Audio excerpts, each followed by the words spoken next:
Welcome to LIB Academy. In this video, I'm going to take you through one of the pericyclic reactions called electrocyclic reaction. And we are going to look at electrocyclic reaction and we will use the frontier molecular habitat theory to predict it to predict its stereochemistry. Before we continue, under pericyclic reaction, we have three types of those, which is cycloaddition, sigmatropic rearrangement, and electrocyclic reaction. For the cycloaddition reaction, we have two or more compounds combined to form a cyclic compound, right?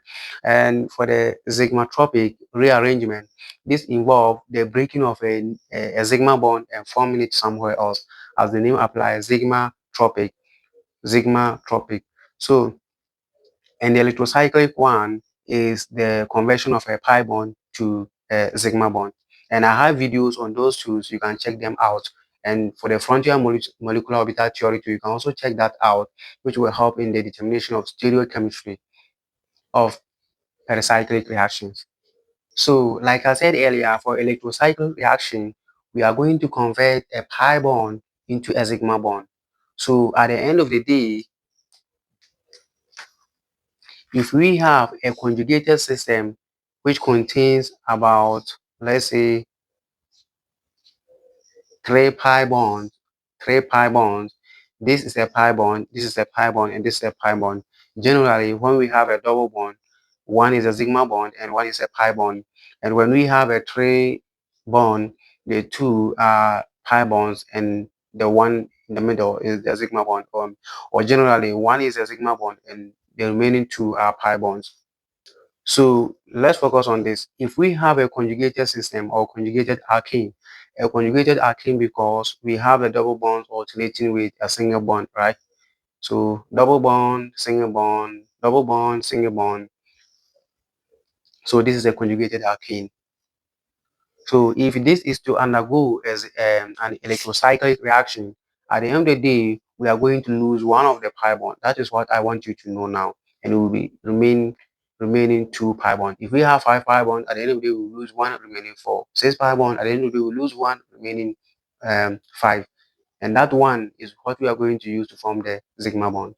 So if we have a conjugated system like this in space, this conjugated system can rearrange itself to adapt a cyclic structure like this.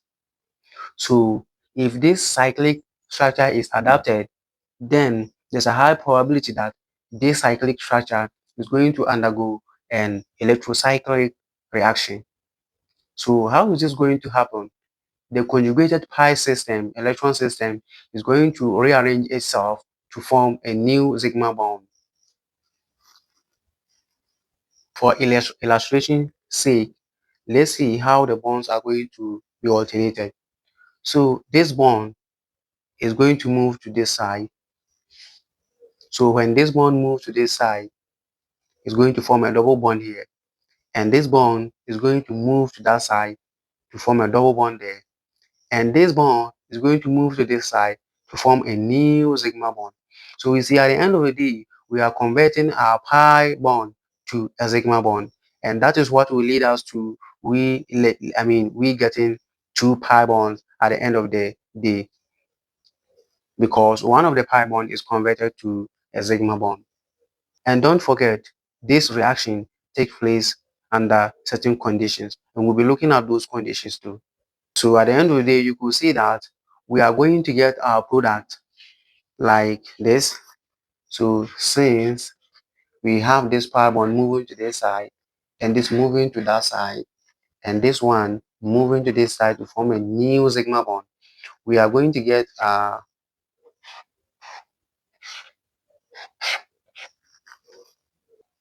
six-membered ring with the remaining pi bond. So this bond moves to this side. If we have to name our carbons, let's see, 1, 2, 3, 4, 5, 6, right? So a double bond is going to form between carbon 4 and 5. So let's say carbon 4 and 5 is here. So double bond. And double bond is also going to form between carbon 3 and 2. And let's say we have our carbon 3 and 2 here. So this is our product. So this reaction can take place under either thermal condition or under photochemical condition. And we'll be looking at those and their results too. If you might be wondering how did we get this is just this conjugated compound that has rearranged itself to adapt a cyclic structure, and after this the reaction can proceed forward to give out this. So you can see that if you count the number of carbons here, we have 1 2 3 4 5 6. So 1 2 3 4 5 6. So just the same. And mind you, the reverse of this reaction can also take place, in which the ring will open to adapt this structure again. So keep it in mind, in electrocyclic reaction, one pi bond is lost and new sigma bond formed. Let's look at another example where we have 1,3-butadiene, 1, 2, sorry, 3, 4. So 1,3-butadiene, 1 and 3-butadiene under thermal condition. What is going to happen is that, like we know earlier, our double bond is going to alternate. I mean, the pi delocalized electrons are going to rearrange themselves. So if this moves to this side, a double bond will be formed there. Like if this moves to this side, a double bond will be formed there. And this will also result this pi bond moving to that side to form a new sigma bond. So at the end of the day, our molecule is going to look like, if you have 1 2 3 4, we are going to get something like this. And now let's now check where our double bond is, because at the end of the day, we have two double bonds and one is going to, we are going to lose one. So this bond moves to this side, forming a double bond here. So that's it. This is our product for this reaction. So I want you to just notice the movement of the arrow, because when we are maybe we'll be dealing with a bulky system too. And like I said earlier, the reverse of this reaction can also take place, which is the ring opening, where we will have our product here, cyclobutene, opening again to form this structure. So now let's start doing something. Let's see the conditions that the various conditions under electrocyclic reactions and their products. So either under heat or under light. So we have a molecule like this, and with a substituent at the terminal alkene. So we know that our delocalized pi electron system is going to rearrange itself. So the rearrangement is going to be like this. When this pi bond moves to this side, let me change my pen. When this pi bond moves to this side to form a double bond, this one will also move to that side to form a double bond. So at the end of the day, you will see that we are going to have a double bond here and a double bond here, right? So double bond here and a double bond here, right? Double bond here and double bond here. Double bond, double bond. So now this one too is also going to move that way to form a new sigma bond here, and that is a bond right here. So our molecule, our reactant has two substituents, right? And this reaction under thermal condition is going to give us this, and this under photochemical condition is going to give us this. So we are now going to see the reason why these products, we are getting this product. We are getting different products from with using heat and with using with under photochemical reaction. So with this, we are going to form the sixth product. Under heat, in the presence of heat, we are going to form the sixth product. And this one, we are forming the trans enantiomers, right? And this one is disrotatory. And we are going to look at what disrotatory means. Disrotatory. And this is conrotatory. So conrotatory. disrotatory. We'll be looking at those terminologies very soon. I mean, right here, right after this. So we are going to do this using the frontier molecular orbital theory. So we are going to draw the frontier molecular orbital for this our reactant and analyze it very well to see what is going to happen under thermal condition, under photochemical and under photochemical condition. And to do that, to draw, our frontier molecular orbital diagram for this molecule, I have a video on frontier molecular orbital, but for now, I'll try and explain um, in a simple way so that we can get along with this. So to draw the frontier molecular orbital diagram for this, we have to look at the number of pi electrons that we have. So this bond, we have 1, 2, 3, 3 pi bonds. This is going to give us 6 pi electrons, right? So each bond is giving us 2 electrons, 2 electrons, 2 electrons, so 6 pi electrons, right? So we have 6 pi electrons system, right? And we also have to count the number of atoms that we have here, with the exception of hydrogens and substituents. We know that this and this are substituents, so we just leave those. So we are starting here, we have carbon 1, 2, we are definitely counting carbon atoms, right?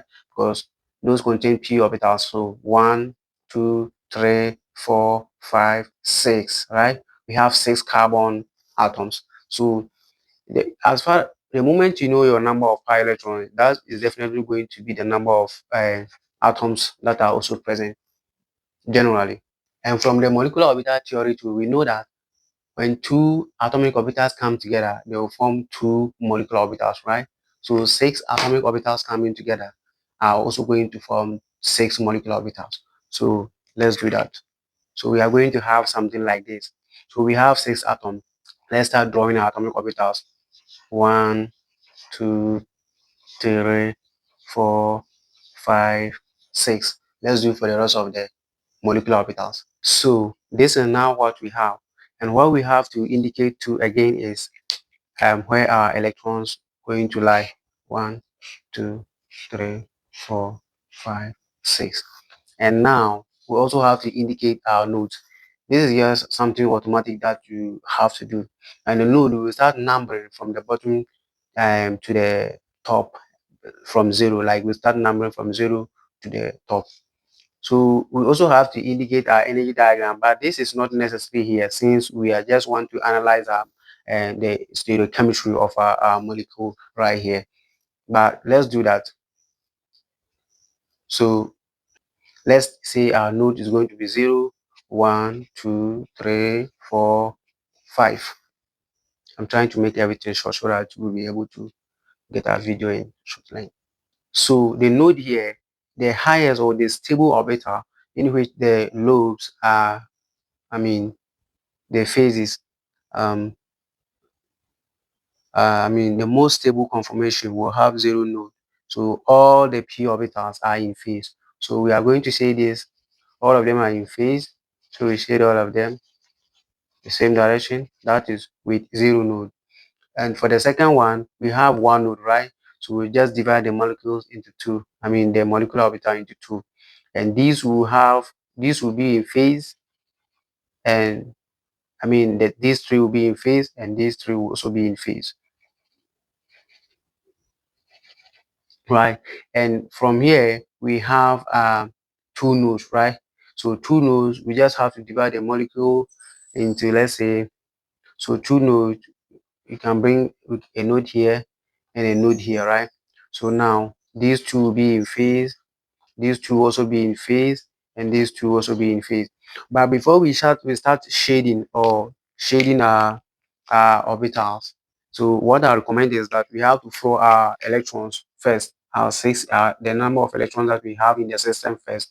So 1, 2, 3, 4, 5, 6, because we have 6 pi electrons in the system. So this means that when we get here, we can stop and start analyzing our molecule. What we want to do is that to identify our HOMO and LUMO so that we will be able to know what to do. So in this case, let's shade this. For this, we are going to have 3 nodes. So 3 nodes. Since we are here, we can decide to move this to that side, so like just like this, and here to the same. Then now divide the remaining into 2. So now we are going to get this one to be a low and these to be in phase, and this one too to also be in phase, and this one too just like that. So now, what is our HOMO and what is our LUMO? The HOMO is the highest occupied molecular orbital, and this is our molecular orbital, right? This is our molecular orbital. So the highest occupied molecular orbital is this. This is our HOMO. Why? Because looking at the molecular orbital, as far as we go top, energy increases. This is the highest occupied molecular orbital, and this is higher than this. This is higher than this. This is the highest, right? And what is our LUMO? Our LUMO is just going to be this, because these are the lowest these are the unoccupied molecular orbital. And looking at this, which one is the lowest? Is this, right? Good. So this is our lowest unoccupied molecular orbital, because as we go up, energy increases, right? So this one is higher in energy, even though it is an empty unoccupied, it is an unoccupied molecular orbital, but it is higher in energy than this. So now this is our LUMO, this is our HOMO. So now the reason why we are much concerned with the HOMO and the LUMO is that if an excitation should take place, electrons are likely to move here to this place, and it will be very hard to get electrons from this place to that place. So if excitations will occur, this orbital is going to receive an electron first, probably. So right now that we know our HOMO, and our LUMO, let's analyze our reaction. So this is our HOMO, right? And this is how the p orbitals are going to look like in space, corresponding to the HOMO. So now let's redraw our molecule and indicate these p orbitals on the molecule. So we are going to draw it in such a way that we'll be able to analyze the molecule very well. But mind you, this is when we are performing the reaction under thermal condition, not photochemical condition. So when we have a molecule under thermal condition, this is the HOMO of the um, molecule. So I'm going to redraw this molecule so that we'll be able to indicate our p orbitals on it. So now let's indicate our p orbitals on the molecule. You can even forget about the double bond for now. So that means starting here, we have first two which are in phase. We are taking the HOMO. So first two in phase. Let me do this. So we have this, that. You do it on each carbon atom, right? So now we can shade, right?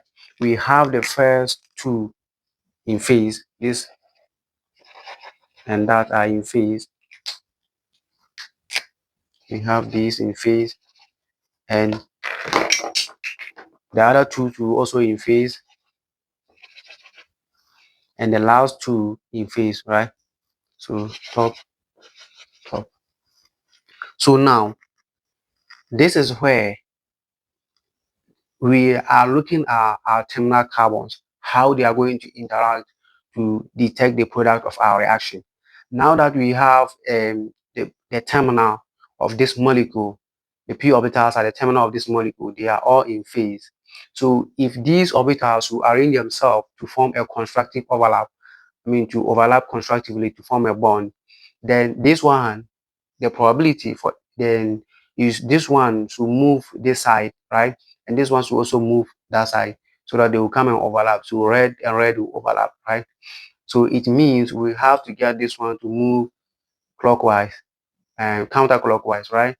And this one to also move clockwise. We have one moving counterclockwise and the other one moving clockwise. So this is termed as conrotatory. Conrotatory. Where we have the one orbital moving clockwise and the other one moving counterclockwise. Did I just say conrotatory? This is disrotatory, not conrotatory, because the molecules are moving in opposite direction, right? So this is moving that side counterclockwise, and this one is moving clockwise. So this is disrotatory, not conrotatory. So one moving clockwise, another one moving anti-clockwise, or if the p orbitals are moving in opposite direction, then we have disrotatory. So they will move in that manner to overlap here and form a sigma bond. Now let's analyze our substituent. What's going to happen to our substituent? What's going to happen to our substituent? You could see that from this, for this orbital, as this is moving this side, we have this our substituent to also rotating with the orbital to that side, right? And this one too, as this is moving towards here, we also have our substituent also rotating to that side, right? So at the end of the day, you will see that we are going to form something like this, something like this. And since our substituents are moving like that, we are going to get them in the same direction like this, right? And this leads out to the formation of the cis product. So this is under thermal condition. And the thermal condition, we form the cis product. So as our p orbital, our terminal p orbital, this is where the sigma bond is going to form. So mostly, if you know how to draw the molecular orbital diagram for the particular HOMO, there's no need to do all this, right? So just look at the HOMO when it is under thermal condition. So you are going to see that at the end of the day, our terminal p orbitals are going to move this way in opposite direction to overlap, and generally to overlap to form the new sigma bond. And as this is moving that way, we also have a substitute moving the other way around, turning with the orbital, and this one too, the same thing will happen. So they are going to be cis to each other. So in this case, we are going to form a meso product, right? So we are going to form a meso product. So don't forget the double bond, either on the dash wedge or the solid wedge.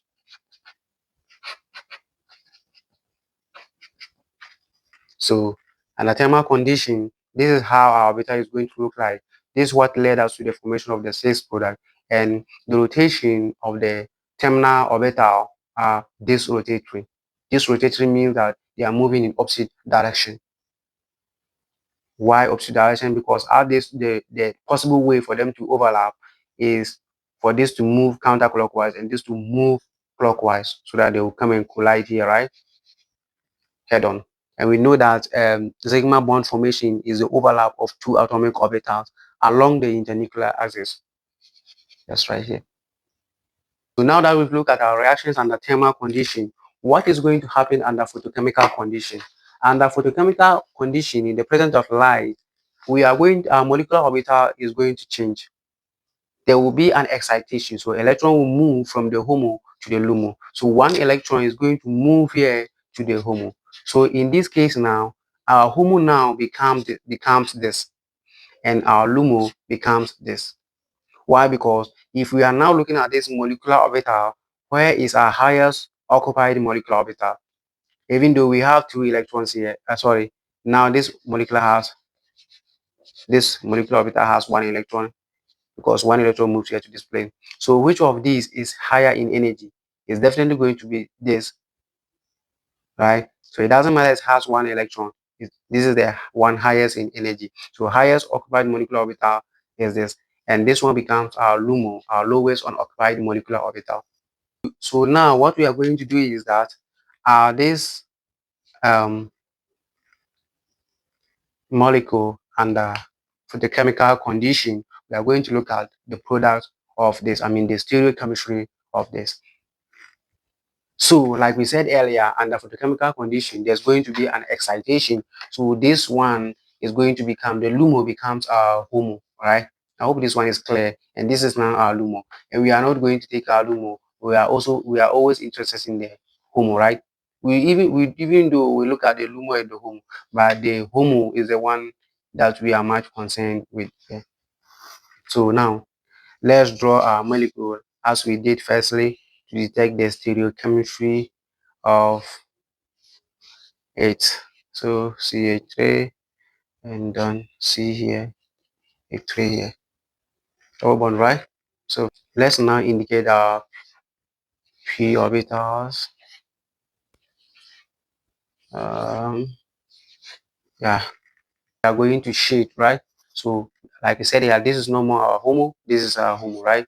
We have first one alone and the second two be in phase, the second two are in phase. So down, down, and the third two, I mean the following two are also in phase, up, up, and the last one alone.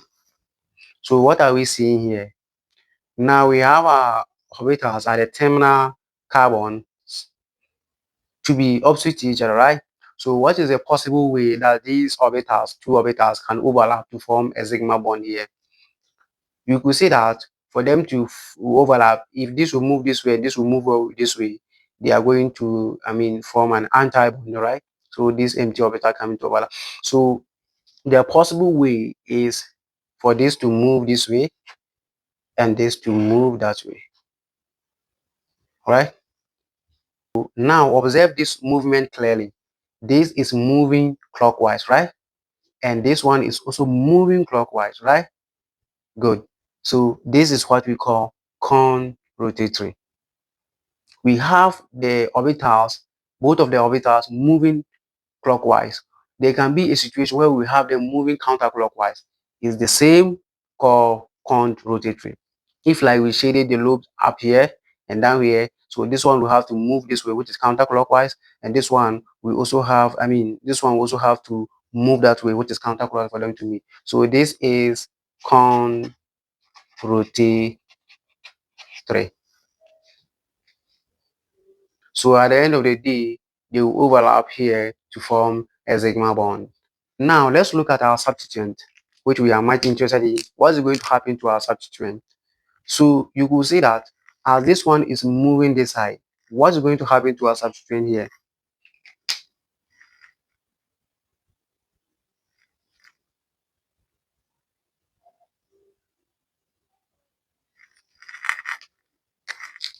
What is going to happen? So this lobe here is moving this way. So this our substituent is also going to follow up to follow the movement, right? And this one is moving that way. When it's moving this way, this one is also going to move to that side, right? So what do you see here? This will lead us to a situation where we have uh, let's say this is a molecule where in which this is moving to that side. So we can get one of our substituents here, CH3, and the other one here, CH3, and they are going to be trans to each other. So this led to the formation of the trans product, right? Enantiomers. So they are enantiomers. So what we are going to get is we are going to get something like a situation where one of the methyl group will be on solid wedge and the other one will be here.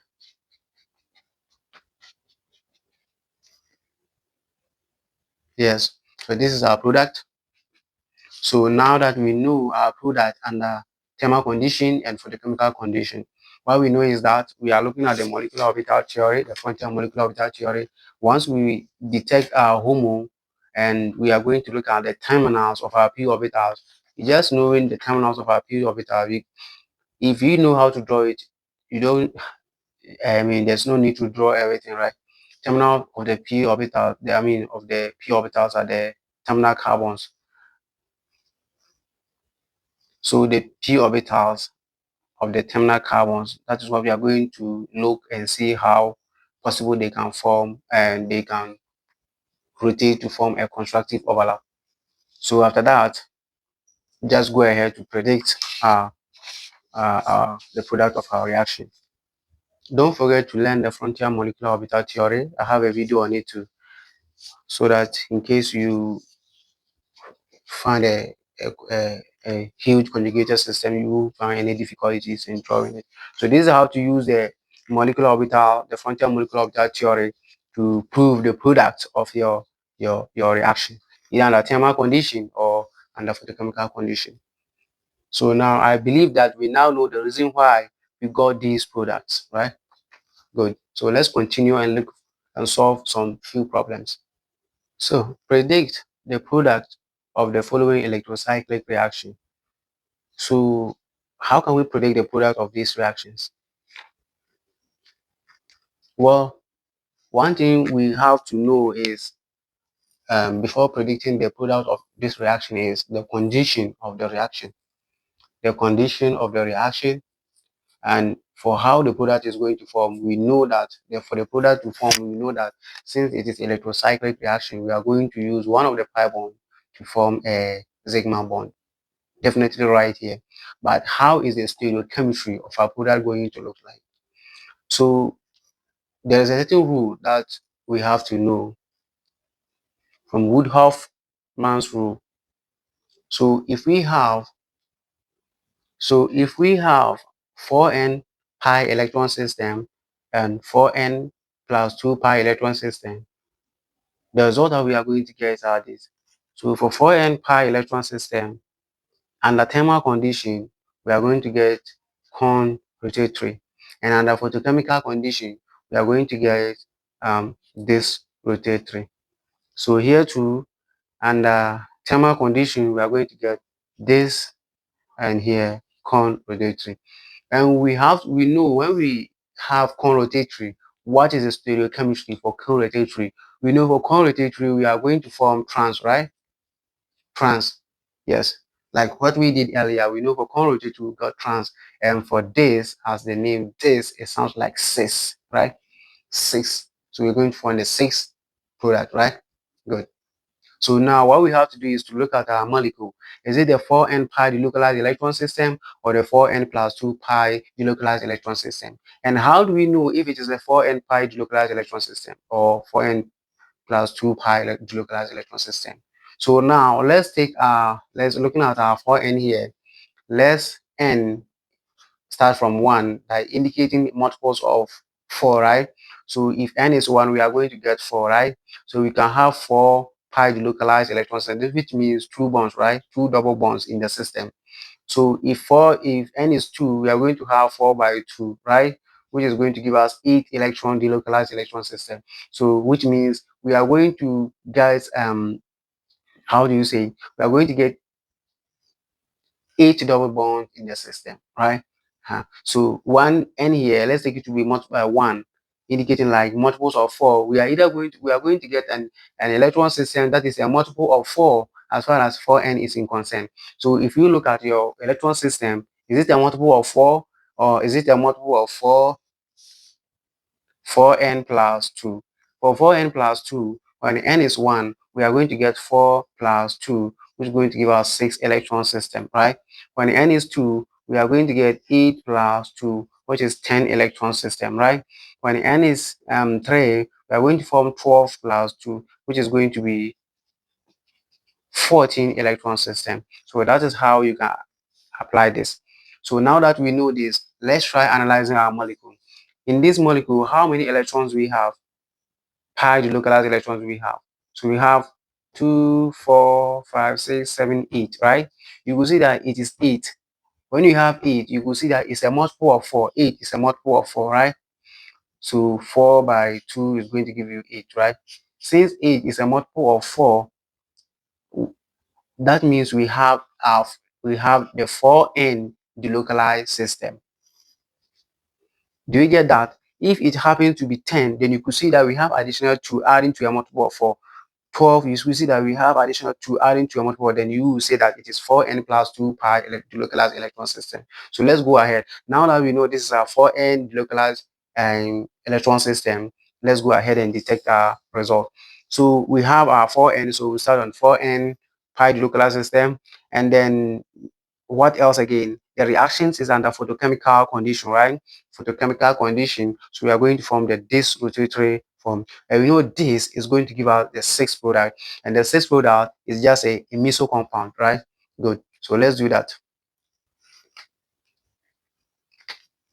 Now you are mature. Do you know that this electron will move to that side, and this one will move to this side, this one will move here, and this one will move to form a sigma bond. So I can draw my product like this, just like this.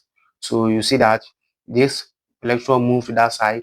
So we are going to have something like this. This one move to that side. Bond will be here, and this one move to that side. We have another one here. That one move to the side. So at the end of the day, you can see that it's an electrocyclic reaction. So we have 4 bonds, and our product is going to contain 3 bonds. One of the bond is converted to sigma bond. So that's how we can. That is the answer for this question. And now let's look at this.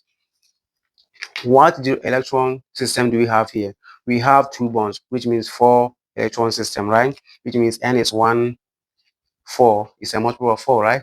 And the reaction is under photochemical condition and then thermal condition. So we know the photochemical condition, we are going to form the dis, which is a cis product, and then for thermal condition, we are going to form the conrotatory system, which is the trans system. So how do we draw this? First, let's see how our product is going to look like. So these one are substituents. Don't forget substituent, right? So when this bond moves to that side, this one will also move here to form a sigma bond. It should rather be here. So we are going to get something like this.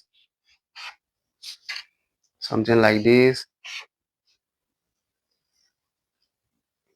We've got this bond to move here to form a double bond here, and this double bond was distracted coming here, right, to form a sigma bond. So we've gotten only one bond here, double bond. And we know that for our conrotatory, we are going to get the 6 enantiomers, and the 6 enantiomers are we are going to get 6 enantiomers, right? Which means we can get CH3 to be here, sorry, on dashes, and this one will be on wedge. Our hydrogens will be here, and these two are hydrogens will be there. And for the photochemical condition, we are going to form the disrotatory. It's the disrotatory system. So we are going to get the 6 product, right? 6 product means that the the substituent are pointing the same. So we have our hydrogen here and our hydrogen here. So 6 trans enantiomers. Let's look at our last example for this video. So this is our last example, and it is under photochemical condition. So now let's look at our power system. 1, 2, 3, 4, 5, 6, right? We have 6 electrons, right? 6 power system. So you can see that we have a multiple of 4 here and plus 2. So this is definitely going to be the 4n plus 2 rule, right? So for 4n plus 2 rule under photochemical condition, what do we get? 4n plus 2 rule under photochemical condition, we're going to form the conrotatory. So conrotatory also gives us the trans product, right? So let's do that. So when this rotate to this place, this one also move to that place, and this will move here to form a sigma bond. So what is going to indicate that this is a trans product? What are we going to base on? Mind you, we have hydrogens here, right? So there can be a situation where our hydrogens will be on the das wedge, and our hydrogen here will be on the solid wedge, or our hydrogen here will be on the solid wedge, and our hydrogen here will be on the das wedge. So that's it for this video. And don't forget to bring the high electrons. So we was 3 here, one gone to form a sigma bond, so we are getting 2. So where are they? So this one moves here to form a double bond here, that we're getting a double bond right here, and this one also move the other way to form a double bond right here. So that's it. So that's it for this video. Don't forget to check other videos on the cycloaddition and the sigmatropic rearrangement. Thank you for watching, and don't also forget to support this channel by subscribing, liking, and sharing to keep me moving smoothly. Thank you.